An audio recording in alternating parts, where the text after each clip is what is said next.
आज तक रेडियो सुनता है सारा जहां।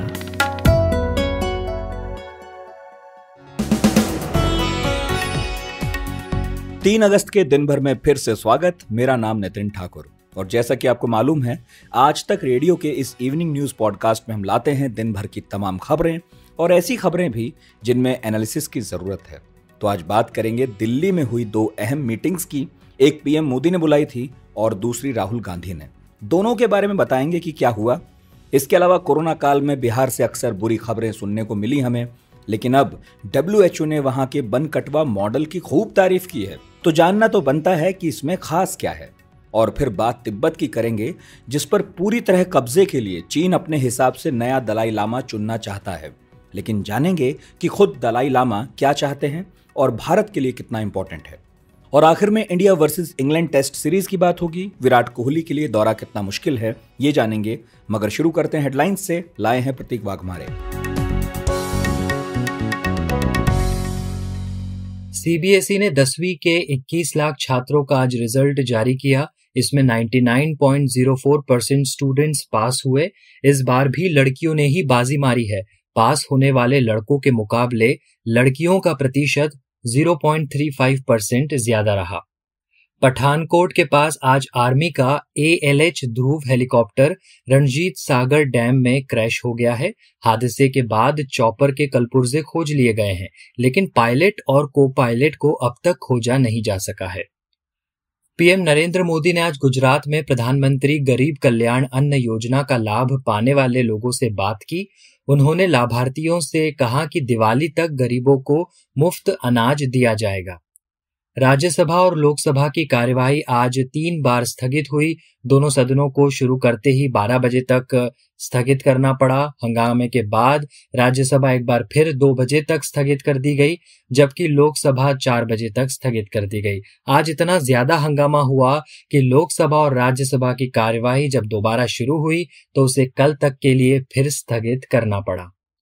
मालाबार नेवी ड्रिल की तैयारियां पूरी हो चुकी है। इस महीने के आखिर में सभी क्वाड देश, भारत, अमेरिका, जापान और ऑस्ट्रेलिया की नौसेनाएं प्रशांत महासागर में नेवल एक्सरसाइज करेंगी। चीन को काउंटर करने के लिए इस वक्त ये एक्सरसाइज बेहद अहम है। बॉलीवुड सिंगर और एक्टर हनी सिंह की पत्नी शालिनी तलवार ने कोर्ट का दरवाजा खटखटाया है। दरअसल उन्होंने हनी सिंह पर डोमेस्टिक वायलेंस का आरोप लगाया है। और प्रधानमंत्री नरेंद्र मोदी स्वतंत्रता दिवस के कार्यक्रम के मौके पर टोक्यो ओलंपिक्स में हिस्सा लेने वाले भारतीय एथलीट्स से मुलाकात करेंगे। इस कार्यक्रम के लिए सभी एथलीट्स को स्पेशल गेस्ट के तौर पर आमंत्रित किया गया है। टोक्यो ओलंपिक्स में भारत से 129 खिलाड़ियों ने हिस्सा लिया है। आप सुन रहे हैं आज तक रेडियो। दिल्ली में आज 2 बड़ी बैठकें हुई। एक तो प्रधानमंत्री नरेंद्र मोदी की अध्यक्षता में संसदीय दल साथ बैठा, जिसमें बीजेपी के सांसद और मंत्री शामिल रहे। उनका आरोप था कि विपक्ष जो है वो संसद का अपमान कर रहा है। प्रधानमंत्री भी काफी नाराज दिखे और बोले कि संसद को ठप करना लोकतंत्र और जनता का अपमान है। अपने शासनकाल में करीब करीब यही आरोप बीजेपी पर लगाने वाली कांग्रेस ने भी आज एक बैठक बुलाई। संसद मार्ग पर कॉन्स्टिट्यूशन क्लब है। वहीं राहुल गांधी ने नाश्ते पर 14 विपक्षी दलों के नेता बुलाए थे। मिलकर सभी ने सरकार को घेरने की स्ट्रेटजी बनाई और जो राहुल ने इस मौके पर कहा वही बैठक का उद्देश्य था। सुनिए। The single most important thing in my view is that we unite this voice. The more this voice unites, the more powerful this voice will become and the more difficult it will become for the BJP to suppress it and the RSS to suppress it. Meeting के बाद राहुल गांधी और विपक्षी दलों के नेता यहीं से cycle पर सवार हुए और संसद पहुंचे। साइकिल पर सिलेंडर के बढ़े दामों का एक पोस्टर था, जिस पर सवालिया निशान के साथ लिखा था, अच्छे दिन। लेकिन बड़ा सवाल क्या है, वो ये कि इस बार ओपोजिशन पिछले 2-3 सालों के मुकाबले कुछ ज्यादा यूनाइट दिख रहा है। तो हमने यही पूछा इंडिया टुडे मैगजीन के सीनियर एडिटर कौशिक डेका से कि क्या वाकई ऐसा है। ऐसा है। ये इस तरह के जो ओपोजिशन की यूनिटी की बात पहले भी हो चुके हैं और पहले भी कई दफा कोशिश हो चुके हैं थर्ड फ्रंट बनाने की, फोर्थ फ्रंट बनाने की। लेकिन सबसे बड़ी मुद्दा यह है कि इस समय कोई भी इलेक्शन नजदीक नहीं है जहाँ पे ये सारे ओपोजिशन इकट्ठा होके एक नैरेटिव लेके इलेक्टोरल माइट को जिसमें एक जो चुनावी दौर है उसमें अपनी शक्ति को आजमाए। तो ऐसे सिचुएशन में ये देखना होगा कि ये यूनिटी लेके कितने आगे बढ़ेंगे, क्योंकि अभी तो सारे ओपोजिशन के पार्टी 14, 15, 16 जितने भी है ये इसलिए इकट्ठे हुए हैं क्योंकि पेगासस के एक इशू मिल गया है और कुछ पार्टियों के फार्मर्स लॉ को लेके भी सहमति है। तो एक यूनिफाइंग मुद्दा अभी है, लेकिन एक यूनिफाइंग मुद्दा सिर्फ एक मुद्दे से आगे नहीं बढ़ सकते हैं। एक तो कॉमन मिनिमम प्रोग्राम जिसको कहते हैं, सारे पार्टियों को ये लेके चलना पड़ेगा। दूसरी बात है एक कॉमन लीडरशिप की भी जरूरत होगा। तो आगे जाके क्या होता है ये तो चुनाव आने पर पता चलेगा। ऊपर से ये भी देखना है, अगर आप गौर करेंगे तो एक ही साल के अंदर अंदर उत्तर प्रदेश और पंजाब में इलेक्शंस है। तो पंजाब के बात ना भी किया जाए, सिर्फ उत्तर प्रदेश की बात किया जाए जो एक जो सबसे सिग्निफिकेंट इलेक्टोरली सिग्निफिकेंट स्टेट है। अब हम मान ले कि इस चुनाव में जो ओपोजिशन के जो पार्टीज है, समाजवादी है, कांग्रेस है, आज जो बैठक हुआ राहुल गांधी की अगुवाई में वहां पे बीएसपी आए नहीं है, तो यूनिटी में एक फुट तो यही दिख रही है। और टीएमसी है बंगाल से जो नेतृत्व देने की कोशिश कर रहे हैं, ममता बनर्जी बंगाल के मुख्यमंत्री। लेकिन आप अगर उत्तर प्रदेश में ही देखेंगे तो कांग्रेस और समाजवादी पार्टी क्या एकजुट होकर लड़ेंगे? वहां पे टीएमसी का कोई वजूद ही नहीं है। तो ऐसे में उत्तर प्रदेश में अगर सही नतीजा ना आए जो अपोजिशन को फायदे में रखे, तो आगे जाके 2024 में कितनी एकता रहेंगे आपस में, ये एक देखने वाली बात है। कौशिक जी, 14 दल राहुल गांधी के बुलावे पर आज पहुंचे थे, लेकिन इनमें आम आदमी पार्टी से कोई नेता शामिल नहीं हुआ, बीएसपी से भी कोई नहीं आया। क्यों इस मीटिंग से अलग रहना पसंद किया इन दोनों दलों ने? इसकी वजह तो सही वजह तो वो दोनों ही बता पाएंगे, लेकिन जो आकलन लगाया जा रहा है ये है कि उत्तर प्रदेश में चुनाव है अगले साल, वहां पे मुझे नहीं लगता कांग्रेस और बसपा एकजुट होंगे, क्योंकि बसपा को लगता है कि कांग्रेस के साथ रह के जो दलित वोट है उसमें बसपा की भी नजर है और कांग्रेस की भी नजर है। और जो अतीत के स्थिति है वो देख के मायावती को नहीं लगता है कि कांग्रेस के साथ साठगांठ से उनको कोई फायदा होने वाला है। उसी तरह आपको देखेंगे तो पंजाब में चुनाव आ रहे हैं अगले साल, और वहां पे आप कांग्रेस के खिलाफ एक चुनौती के तरह उभरेंगे। तो इनफैक्ट सबसे बड़ा चुनौती शायद जो कांग्रेस गवर्नमेंट है पंजाब में, उनको आपसे ही आएगा। तो ये दोनों बातों को देखते हुए ये लगता है कि ये दोनों पार्टी ऐसे यूनिटी में जहाँ पे कांग्रेस नेतृत्व दे शामिल शायद नहीं होंगे।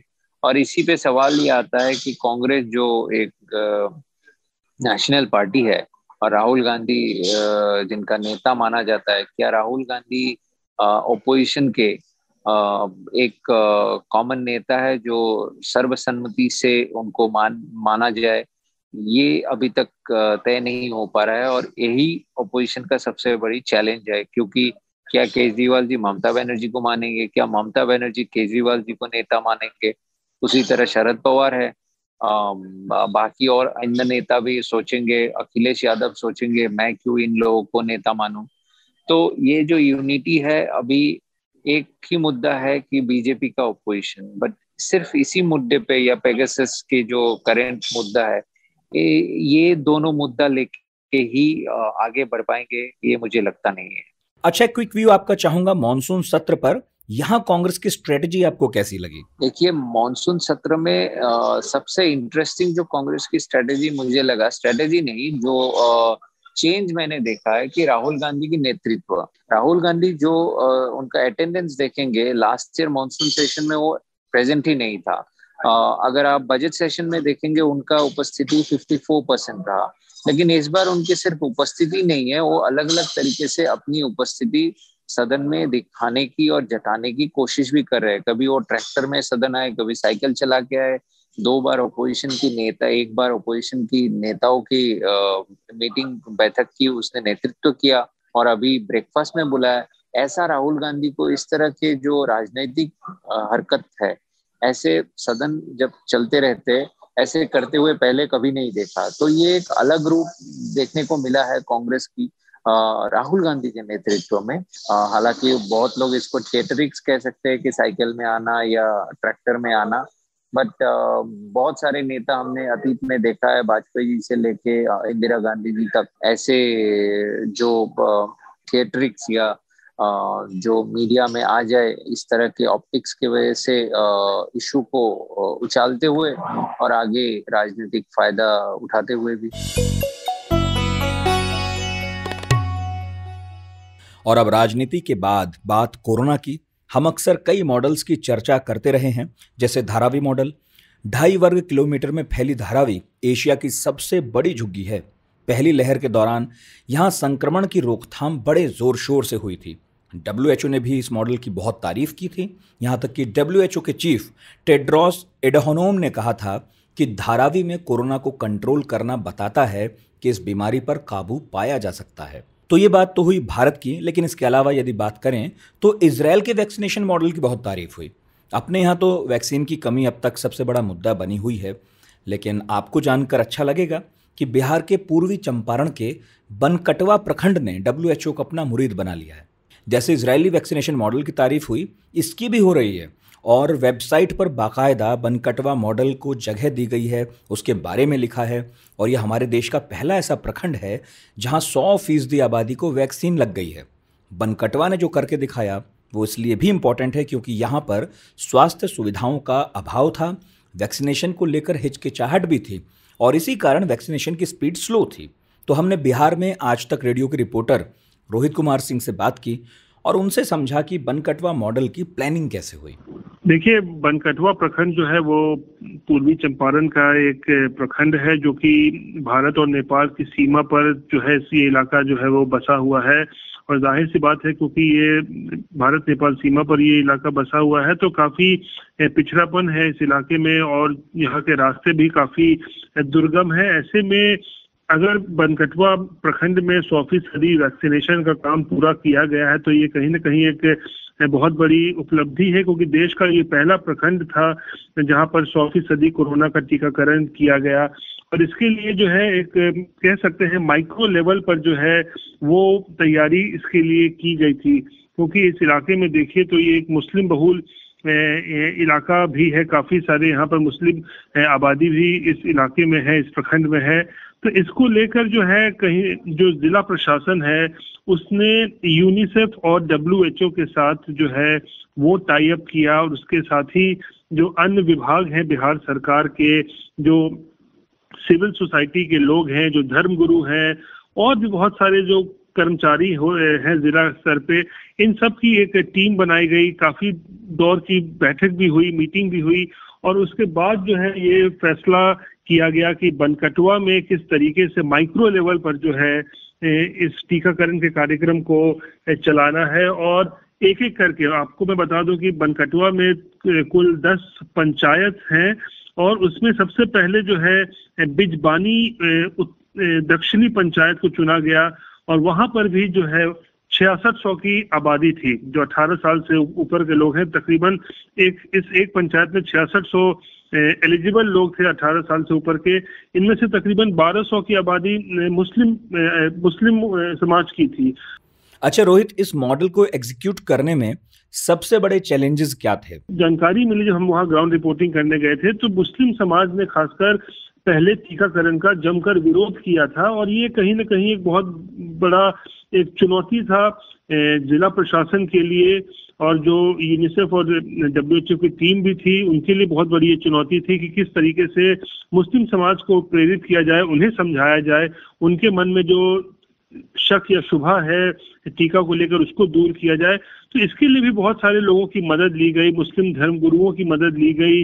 उसके बाद हमें पता चला कि इलाके में जो मस्जिद है बिजबानी दक्षिणी में, वहाँ से इमाम साहब जो वहाँ पे हैं उन्होंने कई बार जो है लोगों से बात की है, माइक से बार बार ये लाउड स्पीकर से भी जो है ये मैसेज पहुंचाया जाता था कि लोग आगे बढ़कर आए, घबराएं नहीं और टीका ले। तो कहीं ना कहीं बहुत ही माइक्रो लेवल पर प्लानिंग के बाद जो है सबसे पहले बनकटवा का जो बिजबानी पंचायत है वहां पर 100% टीकाकरण का काम पूरा किया गया 3 दिनों के अंदर में।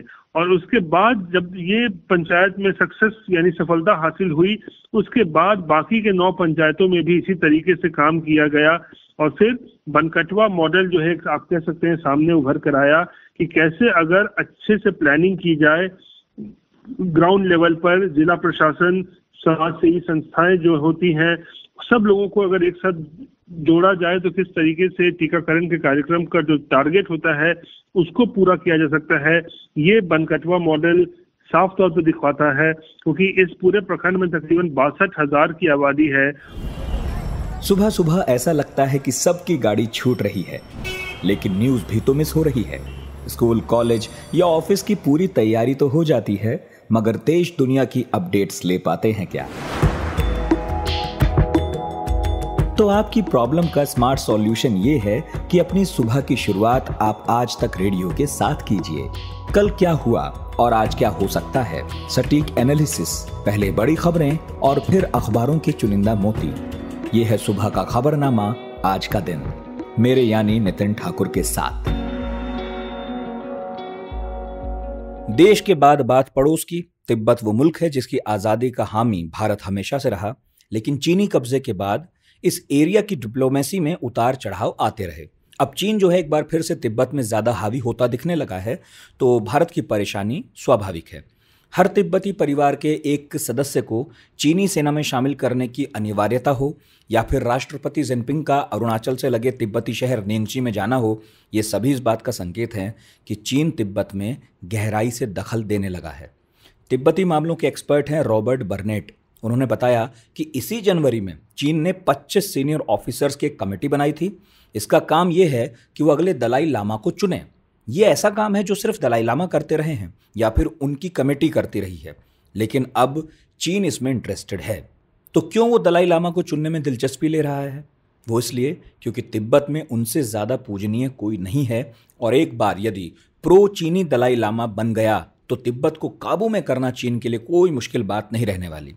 इस मामले को समझने के लिए हमने बात की प्रोफेसर हर्ष पंत से, जो इंटरनेशनल अफेयर्स के एक्सपर्ट हैं और दिल्ली के ORF में पढ़ाते हैं। प्रोफेसर पंत, चीन जो है नए दलाई लामा को अपने हिसाब से नियुक्त करना चाह रहा है। उधर दलाई लामा ने बार बार दोहराया कि उनका पुनर्जन्म भारत में भी हो सकता है। मतलब चीन और भारत इस मामले पर आमने सामने आते रह सकते हैं भविष्य में भी। तो मैं आपसे जानना चाहता हूं कि डिप्लोमेटिकली नए दलाई लामा इस क्षेत्र की राजनीति में कितने अहम रहने वाले हैं? जहाँ तक नए दलाई लामा की नियुक्ति का सवाल है, इस पर बहुत एक गहरी राजनीति, कूटनीति की संभावना बन रही है।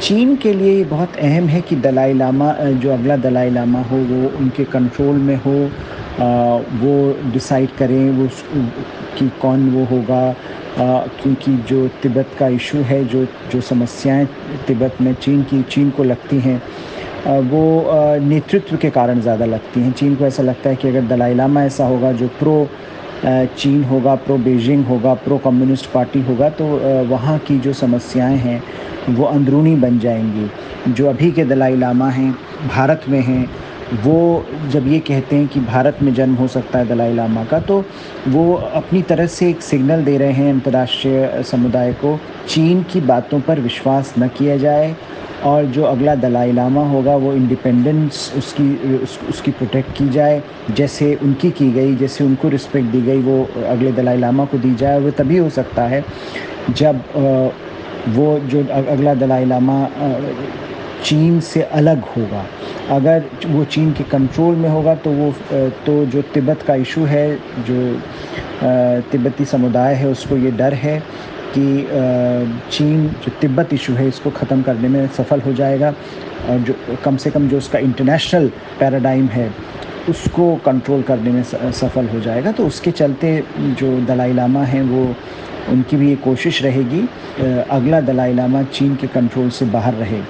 और इसी के चलते एक जो रणनीति बनाई जा रही है, कई अमेरिका में, भारत में बार बार ये बात कही जा रही है, बीजिंग डिसाइड नहीं कर सकता कि अगला दलाई लामा कौन होगा। ये दलाई लामा को डिसाइड करना होगा, ये तिब्बती समुदाय को डिसाइड करना होगा, ये ऑटोनमसली डिसाइड करना होगा कि अगला दलाई लामा कौन होगा। तो उसके पीछे की जो प्रक्रिया है वो अगर चीन के कंट्रोल में रहेगी तो उससे तिब्बतन कॉज को काफ़ी नुकसान हो सकता है। इसी के चलते दोनों ही, भारत, अमेरिका एक तरफ, चीन एक तरफ, दलाई लामा एक तरफ, कोशिशें कर रहे हैं कि इस मुद्दे को जीवित रखा जाए और इसको चीन के कंट्रोल से बाहर रखा जाए। और चीन दूसरी तरफ कोशिश कर रहा है कि वो डिसाइड करे कि अगला दलाई लामा कौन। अच्छा, भारत की तिब्बत पॉलिसी में भी कुछ चेंज होता देखा गया। प्रधानमंत्री मोदी ने दलाई लामा को ट्विटर पर जन्मदिन की बधाई दी और कहा यह भी जा रहा है कि दलाई लामा से उनकी एक मुलाकात प्रस्तावित है। तो क्या चेंज है भारत की तिब्बत पॉलिसी में और क्यों है? भारत और चीन के संबंध खराब चल रहे हैं और भारत अपनी जो पूरी चीन की पॉलिसी है उसको एक अलग नज़रिए से देखने की कोशिश कर रहा है। जो बॉर्डर पर हो रहा है उसमें चीन ये चाहता है कि बाकी जो संबंध है वो चलते रहें और बॉर्डर के नेगोशिएशंस चलते रहें। भारत ये चाहता है कि border issue front end centre रहे और रिजॉल्व किया जाए पहले, नहीं तो उसका इम्पैक्ट जो बायलैटरल रिलेशनशिप है उस पर पड़ेगा। इसको देखते हुए कई सारी चीज़ें भारत कर रहा है, जो रिवैल्यूएट कर रहा है। इकोनॉमिक टाइज़ हैं, इंफ्रास्ट्रक्चर इन्वेस्टमेंट है चीन से, 5G में चीन की कंपनी को, चाइनीज़ कंपनीज़ को न लेना, और ये कोशिश करना कि चीन का जो रोल है वो भारत में, जो फुटप्रिंट है वो भारत में कम से कम रहे, चाहे वो मैन्युफैक्चरिंग में सप्लाई चेन्स हो, चाहे वो इंफ्रास्ट्रक्चर इन्वेस्टमेंट हो, चाहे वो ट्रेड हो। उसको देखते हुए भारत ने कई नई पॉलिसीज़ बनाई हैं और उसी के चलते भारत ये भी एक सिग्नल दे रहा है कि हो सकता है अगर ज़रूरत पड़ी तो जो वन चाइना पॉलिसी है उसको भी भारत एक अलग नज़रिए से देख सकता है। और इसी के चलते प्रधानमंत्री ने कई साल बाद पहली बार प्रधानमंत्री मोदी ने पब्लिकली दलाई लामा को बधाई दी उनके जन्मदिन पर। तो उसको जो पब्लिकली जब आर्टिकुलेट किया गया तो उसका एक मैसेज सीधे चीन को गया कि भारत के पास भी कई ऐसे कार्ड्स हैं जिनको भारत ने पहले यूज़ नहीं किया,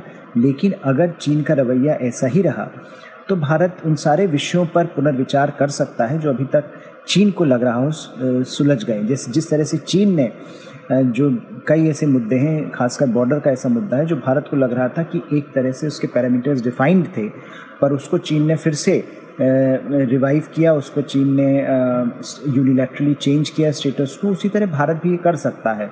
तिब्बत का मसला हो, ताइवान का मसला हो, वहाँ पर भारत अपनी जो वन चाइना पॉलिसी है उस पर पुनर्विचार कर सकता है। ये एक अंदेशा भारत ने देने की कोशिश, संदेश भारत ने देने की कोशिश करी और प्रधानमंत्री के मैसेज से दलाई लामा को ये जताया कि हालांकि अभी कोई बदलाव वन चाइना पॉलिसी में नहीं आया है, लेकिन इसकी संभावना है अगर चीन अपना रवैया नहीं बदलता है तो। हाल ही में जिनपिंग को तिब्बती इलाके में बड़ा एक्टिव देखा गया, हमने वीडियोस भी देखे उनके। इस गतिविधि के पीछे आप क्या देखते हैं? शी जिनपिंग ने तिब्बत का जो मुद्दा है उसको काफ़ी हद तक मिलिटराइज कर दिया है। तिब्बत में जिस तरह से तिब्बती कल्चर को मार्जिनलाइज करके एक यूनिफॉर्मिटी क्रिएट करने की कोशिश चीन कर रहा है, उससे शी जिनपिंग ये मैसेज देना चाहते हैं कि तिब्बत चीन का अभिन्न अंग है और तिब्बत की जो समस्या है वो कोई समस्या नहीं बल्कि वो डेवलपमेंट की समस्या है, वो आइडेंटिटी की समस्या नहीं है। इसी तरह जब वो वहाँ पर अपने मिलिट्री ऑफिसर्स के साथ दौरा करते हैं, जो काफ़ी सालों बाद, दशकों बाद किसी भी चाइनीज़ प्रेसिडेंट का पहला दौरा था, तो वो दो चीज़ अंडरस्कोर कर रहे हैं। वो ये अंडरस्कोर कर रहे हैं कि चीन का, शी जिनपिंग का, चाइनीज़ कम्युनिस्ट पार्टी का ऐसा कोई इरादा नहीं है कि वो चीन पर अपनी पकड़ ढीली करें, और वो ये भी मैसेज दे रहे हैं कि अगर ज़रूरत पड़ी तो मिलिट्री को और ज़्यादा प्रमुख भूमिका तिब्बत में दी जा सकती है। वहाँ ऑलरेडी बहुत मिलिटराइज कर दिया गया है तिब्बत को, वहाँ पर न्यूक्लियर साइलोज बनाए गए हैं, मिसाइल साइलोज बनाए गए हैं, वहाँ पर बहुत बड़ी मात्रा में मिलिट्री को रखा गया है।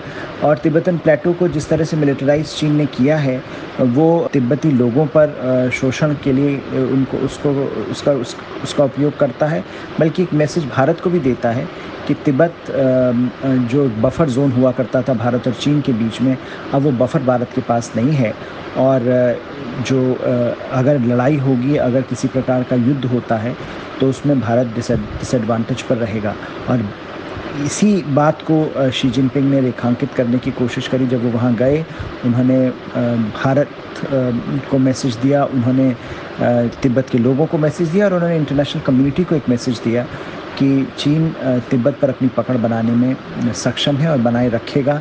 उसके लिए उसको कोई भी मेथड यूज़ करना पड़े, लेकिन तिब्बत का जो मुद्दा है वो चीन के लिए इम्पॉर्टेंट है और वो किसी भी हालत में अपनी पकड़ वहाँ पर कमज़ोर नहीं होने देगी।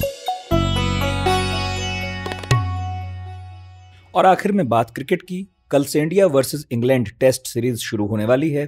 5 टेस्ट मैच होने हैं और पिछली 3 टेस्ट सीरीज में भारत को हार मिली है। तो ऐसे में विराट कोहली के लिए दौरा आसान नहीं रहने वाला। हमारे साथी केशव हैं, उन्होंने बात की स्पोर्ट्स जर्नलिस्ट मोहम्मद इकबाल से।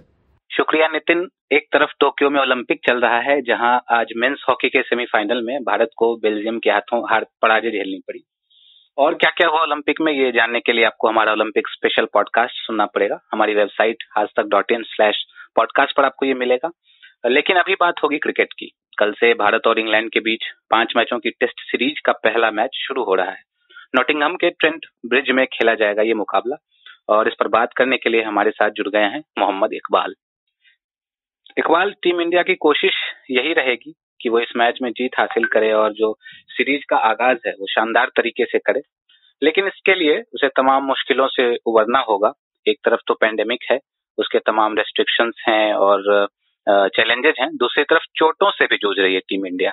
शुभमन गिल जो ओपनर थे वो चोटिल हो चुके हैं और इसके बाद कल ही मयंक अग्रवाल चोटिल हो गए नेट्स में प्रैक्टिस के दौरान और पहले मैच से बाहर हो गए हैं।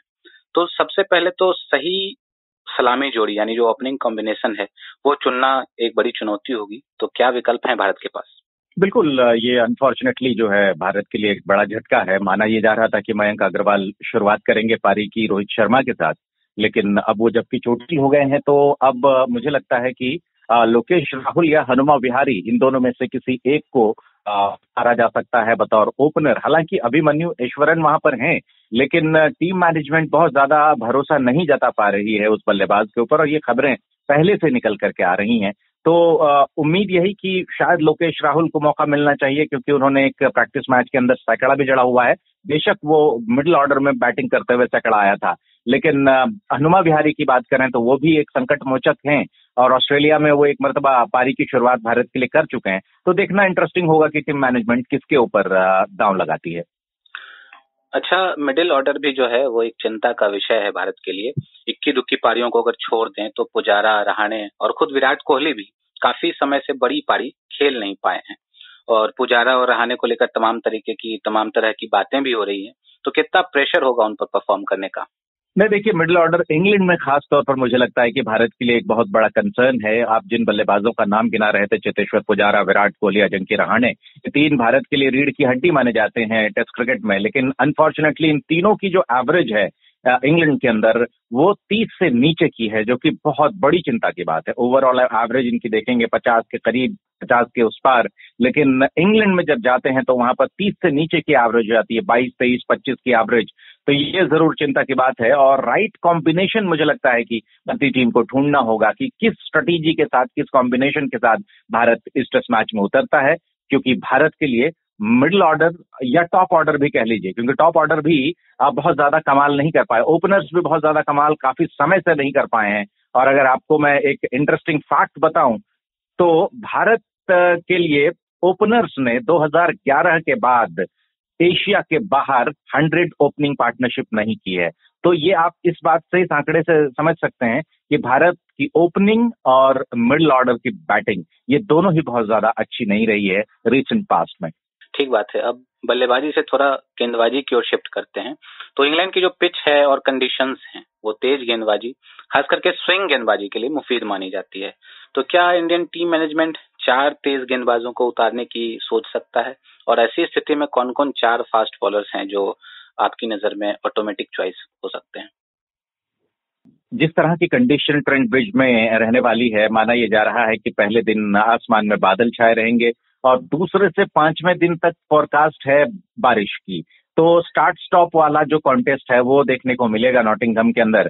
और नॉटिंघम के अगर कुछ रिकॉर्ड की बात करें तो पिछले 3 फर्स्ट क्लास मैचेस जो वहां खेले गए हैं, सभी जो मैचेस हैं वो रिजल्ट आए हैं उसमें, और न सिर्फ रिजल्ट आए हैं बल्कि इनिंग्स से टीम को जीत या हार मिली है। तो इससे साफ होता है कि पिच जो है बहुत अच्छी है गेंदबाजी के लिए, और ऊपर से जैसा मैंने मौसम के बारे में बताया, तो साफ तौर पर आप जो कह रहे हैं कि 4 फास्ट बॉलर्स, मुझे भी लगता है कि 4 फास्ट बॉलर्स के साथ भारत को उतरना चाहिए। और उन 4 फास्ट बॉलर्स में अगर मेरी चॉइस की बात आप करेंगे तो मुझे लगता है कि मोहम्मद सिराज, मोहम्मद शमी, शार्दुल ठाकुर और ईशांत शर्मा, ये 4 ऑप्शंस होने चाहिए। आप सरप्राइज होंगे कि मैंने जसप्रीत बुमराह को नहीं रखा है, क्योंकि जसप्रीत बुमराह बहुत बड़े नाम हैं, लेकिन आपको वर्ल्ड टेस्ट चैंपियनशिप फाइनल याद हो तो बहुत निराश किया था उन्होंने। हम उम्मीद कर रहे थे कि इस जैसे गेंदबाज को बहुत अच्छी गेंदबाजी करनी चाहिए, लेकिन उन्होंने नहीं गेंदबाजी की है। और खासतौर पर इंग्लैंड में जब स्विंगिंग कंडीशंस हैं तो वहां पर बुमराह बहुत ज्यादा उपयोगी साबित नहीं हो पा रहे हैं। तो इस वजह से मुझे लगता है कि एक ब्रेव कॉल लेना पड़ेगा मैनेजमेंट को, और शार्दुल ठाकुर को लेकर के आना चाहिए, इसलिए क्योंकि वो स्विंग भी करा लेते हैं, और साथ ही जिस बात का आप जिक्र कर रहे थे कि टेल लंबी हो जाएगी भारत की, ऐसे में शार्दुल ठाकुर बैटिंग से भी प्रभावित करते हैं और बैटिंग भी करने की उनके अंदर क्षमता है, तो थोड़ी बहुत वहां भी मदद भारतीय टीम को मिल जाएगी। तो मुझे लगता है कि अश्विन एक स्पिनर, सिराज, शार्दुल, ईशांत और मोहम्मद शमी, ये 4 फास्ट बॉलर्स होने चाहिए। हालांकि विचार उमेश के नाम पे भी किया जा सकता है, क्योंकि उन्होंने जो प्रैक्टिस मैच हुआ था उसमें अच्छी गेंदबाजी की है। शार्दुल ठाकुर के चयन से एक चीज तो ये हो सकती है कि भारत की जो टेल लंबी होती हुई दिखाई दे रही है, ईशांत, सिराज, शमी, ये 3 फास्ट बॉलर, तो ऐसे में शार्दुल ठाकुर अगर 11 के अंदर रहते हैं तो वो बैटिंग करने की क्षमता भी उनके पास है, वो जानते हैं बैटिंग करना। तो ऐसी सूरत में भारत की टेल थोड़ी छोटी हो जाएगी शार्दुल ठाकुर के इंक्लूजन से। हालांकि उमेश यादव के नाम पर भी विचार किया जा सकता है, क्योंकि उन्होंने प्रैक्टिस मैच में अच्छी गेंदबाजी की है। हालांकि देखना होगा इंटरेस्टिंगली कि टीम मैनेजमेंट क्या बुमराह को ड्रॉप करती है या नहीं करती है। ठीक बात है। चलते चलते एक छोटा सा कमेंट टॉस पर भी आपका लेना चाहेंगे, कितना इंपॉर्टेंट रहने वाला है टॉस? टॉस इंपॉर्टेंट होगा, क्योंकि अगर ओवरकास्ट कंडीशंस हैं तो डेफिनेटली आप पहले बैटिंग करना नहीं चाहेंगे। तो जो टीम टॉस जीतेगी, उम्मीद की जा रही है कि वो पहले गेंदबाजी चुनेगी। तो अगर भारत की बात करें, विराट कोहली की बात करें, तो 2018 के दौरे में 5 टेस्ट मैचेस में 5 में वो टॉस हार गए थे। बट इस बार देखते हैं कि क्या किस्मत विराट कोहली के साथ जाएगी। सही बात है। विराट कोहली का जो किस्मत है टॉस को लेकर, वो उन पर ज्यादा मेहरबान है नहीं।